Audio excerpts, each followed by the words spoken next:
మోకాళ్లలో గుజ్జును పెంచి నొప్పిని తగ్గించి సర్జరీని దూరం చేసే ఫ్రీడమ్ వాక్. రెడ్ బుక్ ఇప్పుడు రాష్ట్రం అంతా ఇదే హాట్ టాపిక్.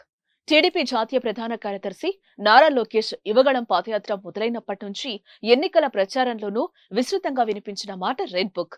ఆ సమయంలో దీని గురించి ఎవరూ పెద్దగా పట్టించుకోలేదు. వైసీపీ నాయకులు రెడ్ బుక్ ను లైట్ తీసుకున్నారు.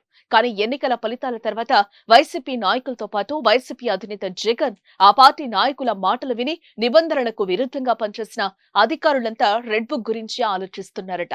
తమ పేరు రెడ్ బుక్ లో ఉందా లేదా అనే ఎంక్వైరీలు మొదలుపెట్టారట. కొంతమంది నాయకులు అధికారులైతే తమకు పరిచయం ఉన్న టీడీపీ కీలక నేతలను సంప్రదించి రెడ్ బుక్ లో ఎవరెవరి పేర్లు ఉన్నాయని కూపీలాగుతున్నారట. దీంతో అసలు రెడ్ బుక్ లో ఏముంది? నిజంగా రెడ్ బుక్ లో ఎవరి పేర్లైనా ఉన్నాయా? యువగళం సభల్లో అయితే ప్రతి సభలను లోకేష్ చేతిలో ఎరుపు రంగు అట్ట ఉన్న ఒక పుస్తకం ఉండేది.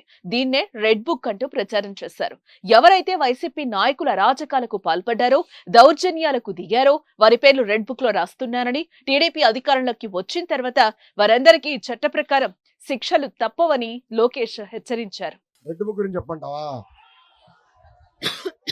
ఈ మధ్యన వైకాపా నాయకులు కొంతమంది అధికారులు ఎవరైతే చట్టాన్ని ఉల్లంఘించి మన ఇబ్బంది పెట్టారో వాళ్ళందరూ కోర్టుకు వెళ్ళి ఎర్ర బుక్ గురించి మాడుతున్నారు. నేషనల్ మీడియాలో కూడా చర్చకి వచ్చిందండి ఎర్ర బుక్. అమ్మా, ఎర్ర బుక్ ఎందుకు పెట్టుకున్నానో తెలుసా? ఏ అధికారులైతే, ఏ వైకాపా నాయకులు అయితే చట్టాన్ని ఉల్లంఘించి మా పసుపు సైన్యాన్ని ఇబ్బంది పెట్టారో వాళ్ళ పేర్లన్నీ నేను ఇక్కడ రాసుకున్నాను. ఎందుకంటే ఈ అధికారులు ఏం చేస్తారంటే, ప్రభుత్వం మారిందంటే ఎవరొకరు పట్టుకుని వచ్చి మళ్ళీ పోస్టింగ్ అడుగుతారు. అందుకే ఇది రాసుకున్న పేర్లు, అన్ని పేర్లని. మన ప్రభుత్వ అధికారంలోకి వచ్చిన వెంటనే జ్యుడిషియల్ ఎంక్వైరీ చేస్తాం. తప్పు చేసిన వాళ్ళందరినీ తప్పనిసరిగా యాక్షన్ తీసుకుంటాం. సర్వీస్ నుంచి డిస్మిస్ చేసి జైలుకు కూడా పంపించే బాధ్యత నేను.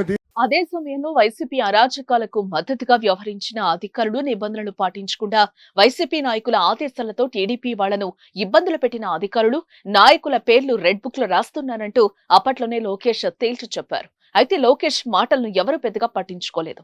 టీడీపీ అధికారంలోకి వచ్చినప్పుడు చూతాన్లే అన్నట్లు పెదవిర్చారు. కానీ సీన్ మొత్తం మారిపోయింది.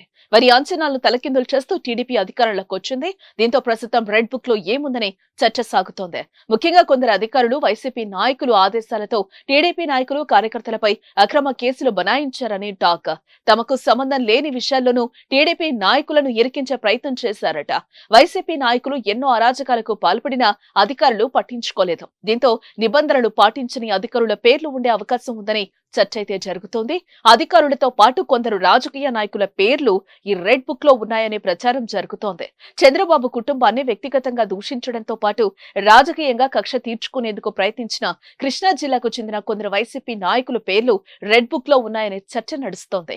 పేదల భూములు కబ్జా చేసి సామాన్య ప్రజలను వేధింపులకు గురి చేసిన వైసీపీ నాయకుల పేర్లు ఈ బుక్ లో ఉన్నట్లుగా సమాచారం. రెడ్ బుక్ లో ఉన్న వారిలో డిప్యూటేషన్ అధికారులే లక్ష్యంగా చర్యలు ఉంటాయనే చర్చ ఉంది. డిప్యూటేషన్ పై ఇతర రాష్ట్రాల నుంచి వచ్చిన వారు కీలక పదవుల్లో ఉండి అనేక ఆరోపణలు ఎదుర్కొంటున్నారు. వారందరూ రిలీవ్ అవ్వటానికి ప్రభుత్వం అంగీకరించడం లేదు. స్టాంపులు రిజిస్ట్రేషన్ శాఖ ఐజీ రామకృష్ణ మార్గదర్శిపై కేసు పెట్టారు.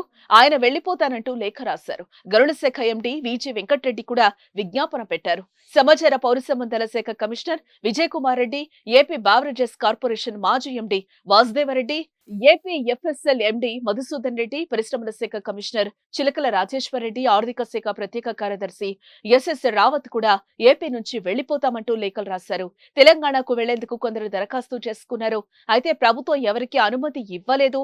సెలవులపై వెళ్తానంటూ దరఖాస్తు చేసుకున్న టీటీడీ ఈవో ధర్మారెడ్డి సెలవులను కూడా తిరస్కరించారు. ఎన్నికల ఫలితాలు వచ్చిన తర్వాత కూడా లోకేష్ రెడ్ బుక్ పై రియాక్ట్ అయ్యారు. తాను యువగళం పాదయాత్రలో ఇచ్చిన హెచ్చరికపై వెనక్కి తగ్గనని చెప్పారు.